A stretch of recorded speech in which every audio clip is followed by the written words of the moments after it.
let me move on to Jsu Garcia. Let's talk about the male. Talk about men now. The divine male.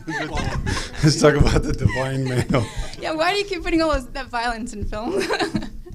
Jsu Garcia is an actor, a wonderful actor, a writer and producer. He was in Along Came Polly, The Lost City, Tiny Dancer, and The Go-Getter. And he recently partnered with Dr. John Rogers in the creation of Spiritual Warriors, which is the movie inspired by Dr. John Rogers' LA Times best-selling book. This is screening today. It was screening yesterday. Screened yesterday. And the book is outside too. Free books outside. There's a book right there. I guess you got involved with this in 1988, sort of. Yeah, in 1988, I was married to my divine wife. I was married. Sometimes it doesn't work out. And I can't wait for 2012 when we can be in union again. Right now we're not. But I met John Roger.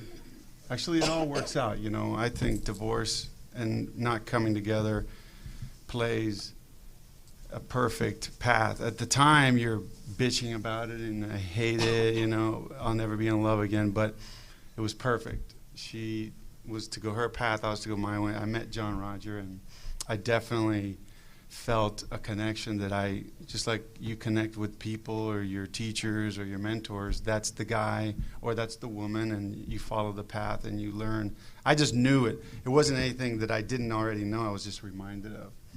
So John Roger was, and by the way, he's in the house over there saying hello.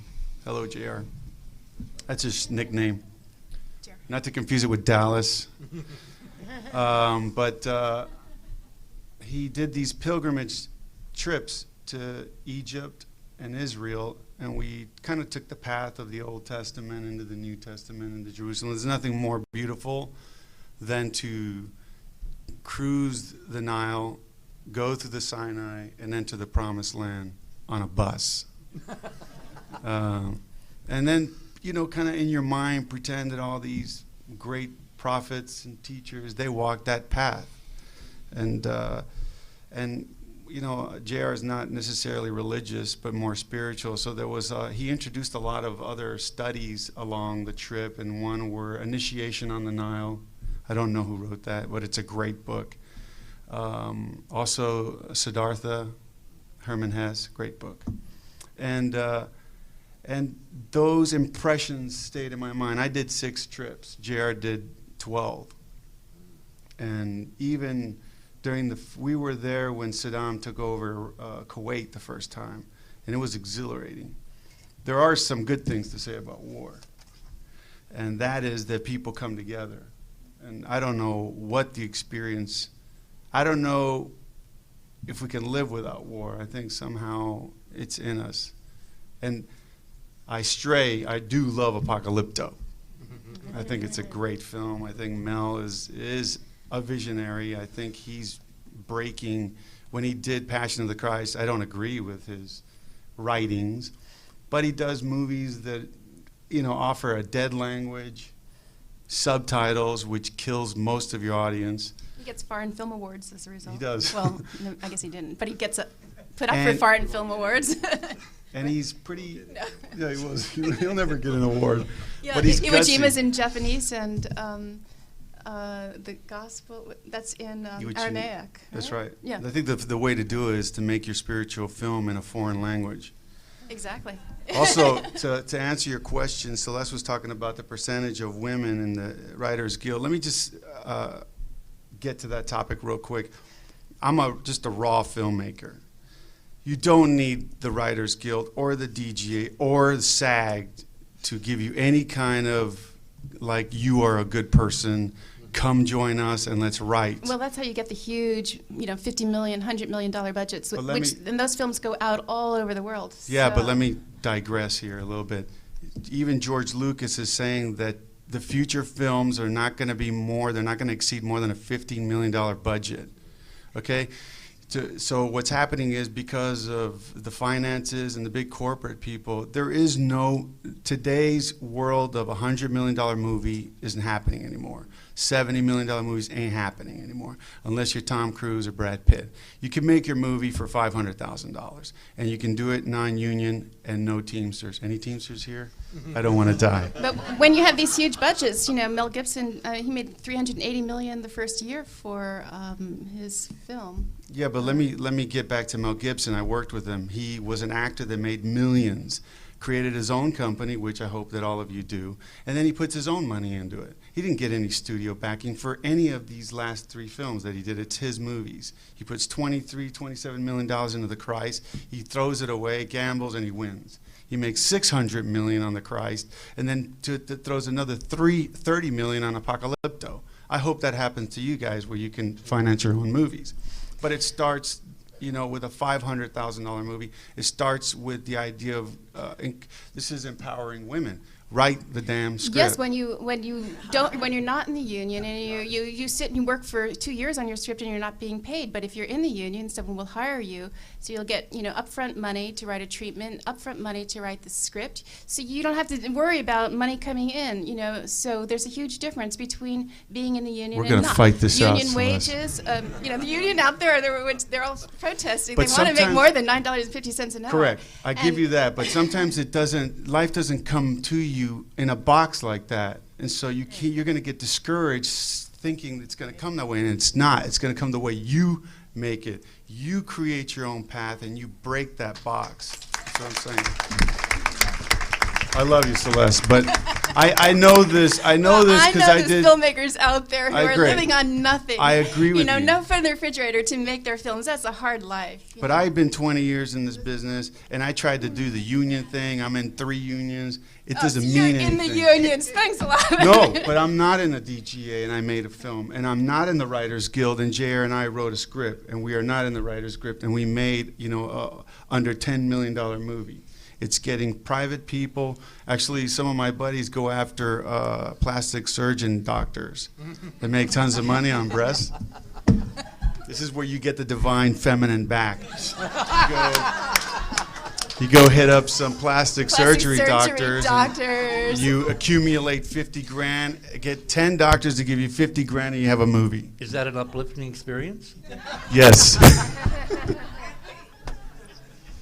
But let me get back to, go ahead, ask me something else. I'm fired up. That was interesting. Can you, let's see, well, how would you have written your script differently? Or now, because you took on a huge thing. I mean, you took on, I think that you needed many more millions of dollars, you know? And you attempted something that was under 10 million. So would you have... Well, my ambition exceeded my talent. That's something that we all have to be careful about. We think that I know, I'm a great filmmaker, and then a director comes along and chops your off. Because the reality is, as much as we want to be spiritual and everything, and I love all the spiritual religions, I love them all.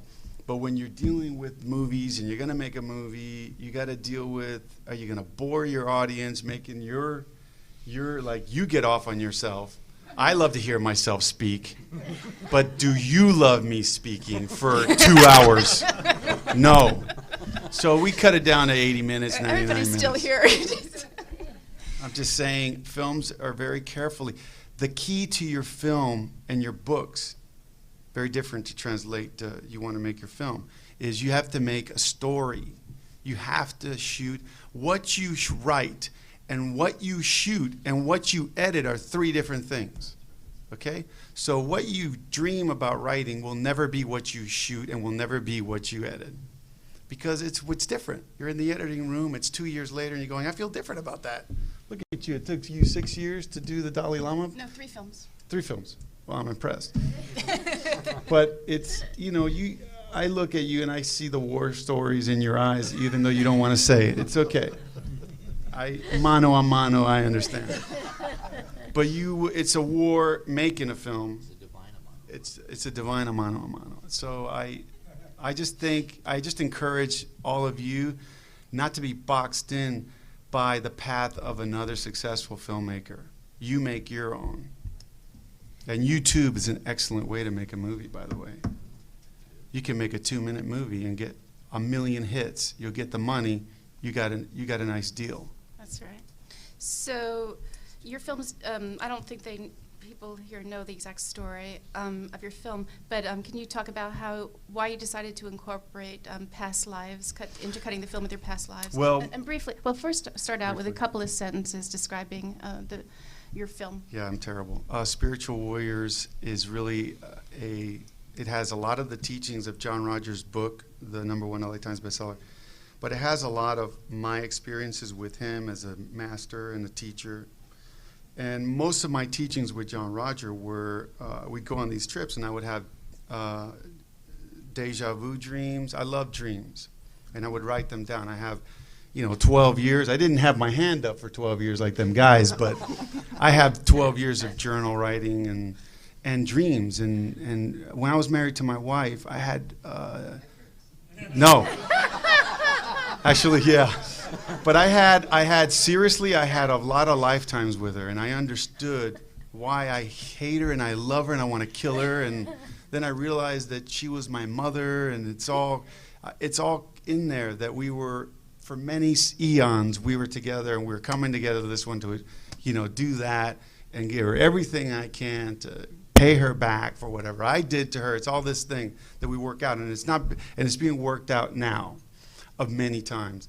And then I also had other lifetime experiences of being not Cleopatra. It's not Cleopatra. I promise you that. But I was many people that killed, that loved, and all these people. And as I went to these locations, like I went to Syria, I went to Palmyra, I went to Jerusalem, I went everywhere, China. I would have these, I was here. When I go to Paris, I'm there. I know everything about Paris and close my eyes. I know what happened. I know who I killed, what I did. And so we started writing, hey, what if no one's ever done this? I saw Matrix. And it's basically, Spiritual Warriors is your basic story of the hero, Joseph Campbell. Everybody's got a copy, Joseph Campbell, in terms of screenwriting, and the myth of the hero, or something like that. Yeah. But what he was talking about is really what we all in the universal consciousness have, and that we can transfer to the film, is that everybody here has a script, everybody here has a book, because all you got to do is talk about and write about your life, and just put up some obstacles. Give your hero a woman, or a woman give your hero a man, and then he'll either sacrifice at the end or he wins at the end. But that's the story of Spiritual Warriors. We go to Egypt, we climb the pyramids. We load our film with symbologies, the labyrinth. We load it up with the pyramid. What does a pyramid mean? We load it up with initiations in the movie, how the master initiates you. And initiations are just how you overcome the next obstacle. Star Wars is a big influence, so you'll see a lot of Star Wars stuff in the movie. Matrix, big influence. Do you think it's a good idea to have the influences be obvious? Yeah, I mean, look, excuse me, I saw the movie Secret. It's a complete plagiarism on a bunch of other stuff. Okay, and then they package it. Anybody here from The Secret? We'll duke it out outside. But they're taking it from the Da Vinci Code. Look at the CGI. They green screen all these great leaders. They green screen. I saw the making of it. It's green screen. And then they used the backdrop of The Secret were some like 17th century secrets that were longer than centuries. They were around for thousands of years. That secret, the law of attraction, karma, whatever. Law of attraction is karma, and they never said that one word in the movie Secret. But I just have I don't have a lot of issues that way, but I think we should all copy each other, because that's what we're doing anyway. So complete originality in a film, you think really wouldn't get much of an audience, because the people want to see what's familiar. They just really don't want to. But why does a movie sell out? Because it's familiar in their consciousness. So you think that if something is completely original, it would just have a very small audience? No, it's an original story, but the message is the same. It's universal. Matrix is archetypes, right? Matrix is not an original movie. It's just the setting is original. But it's, yeah. But look, Matrix is Christ. Matrix is Christ. The Son, the One, the anomaly. I think there are people that are certainly completely breaking out of the box with very original stuff. I don't agree with you. So nothing is original. The way that we perceive it may be original, but nothing is original. This is The what, hero's journey. Okay, so you have the hero's journey, and it's an original ending because it's not just like he's at the end. What he's learned. in Spiritual Wars? Yeah. Yeah, the difference with me is I die in the movie. Sorry, you guys didn't see it. Well, were you trying to make a sequel? Because you have a Yeah, I want money. psychiatrist. I want money and I want a sequel. Because you have a psychiatrist he's been in the film. He talks to a psychiatrist. It's very nice. That you're very interesting, very natural manner. Yeah, in that particular scene, I wanted to, in Spiritual Warriors, by the way, I talk about my life as an actor's technique. I didn't delve myself into the character. I opened my heart, and I talked, every psychiatric scene in the movie is a story about my life, about my dad, how he left me, my mom, my issues, to the psychiatrist. The psychiatrist is a symbolic metaphor of the doubter, the devil in our mind, if you will, that says, I can't write a script because I need to be in the DGA or the Writers Guild. That's the doubter. I didn't say I'm that. sorry. I said it's a lot easier when you're writing a script and you've got an advance for the screenplay. But the doubter, and that's why it's in the movie, is the worst. It's the enemy, the doubter. The one in your head that says, you're no good. I know, because I do it. I'm no good, I can't do it, I'm in SAG, but I'm not in Writers Guild. I really need money. I can't do it. I don't have a camera. I don't have a girlfriend. Yeah. Sorry. Well, I'm looking for a so- girlfriend, though. anybody available? Raise your hand. She's single. That's good. Well, any final words of, well, that was good advice, so that seems like a final word of advice. Is there anything that you would have, what did you learn most in making the film that you might have done differently? What's the one thing you'd like to pass along? I wish I would have directed it, Okay, that's good. but then it probably wouldn't be as good. I don't know. I would have made it a 3-hour movie and bored the crap out of people. Well, you could direct the part 2. I don't know. I find that movie making, and also there's the fourth thing, that after you write it, shoot it, edit it, you have to sell it and market it, and that's quite Jay's right. That was the awakener, you know. And then you get all these guys that, you know, you could be as spiritual and as loving as you want, but I guarantee you will be challenged when you're shooting a film and when you're trying to sell it to guys that are archaic, you know, archaic men and women that are like, you know, they're just shooting off the hips. Oh, you need to. It's very hard to walk the talk. Yeah, it's very hard to walk the talk and trust someone. Man, I seriously, and I'm not blowing smoke up your, but coming to the Conscious Life workshop is the expo is really where you need to bring films. I say screen your movies in religious and spiritual organizations. Yeah. You don't have to join them, but it's a great way to. And seriously, how I tried that. I think what the Bleep marketed their thing through yoga fitness. They got all the yoga. Well, I think John Raatz will be able to You'll talk tell about me that. about it. John. But that's basically it. It's getting it to the people that. Well, you're right to hit a lot of niches to sell your film. If you just hit one niche, like people who are interested in totally original stuff, perhaps that would be a very small audience. But I showed this film to a bunch of drunks, my friends, that were acting friends that were smoking marijuana, totally drunk. I had no judgment because you're going to meet a lot of people that smoke and do drugs.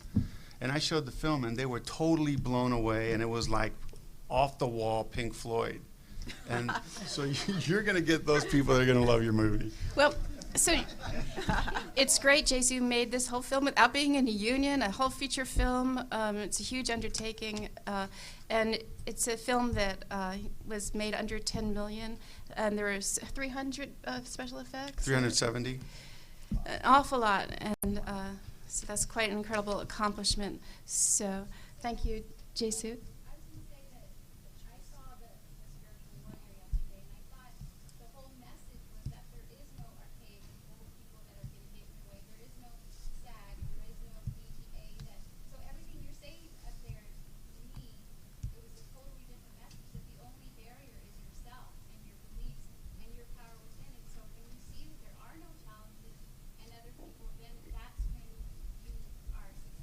Thank you. Thank you very much. I'm going to take the questions at the end because we have 1, 2, 3 more panelists to go, and I just want to make sure that they all get to speak without being rushed. Well, we're going to take questions at the end. I don't want to clip. What happens on panels with so many people is if you don't handle it right, then someone doesn't get to speak more than a few minutes.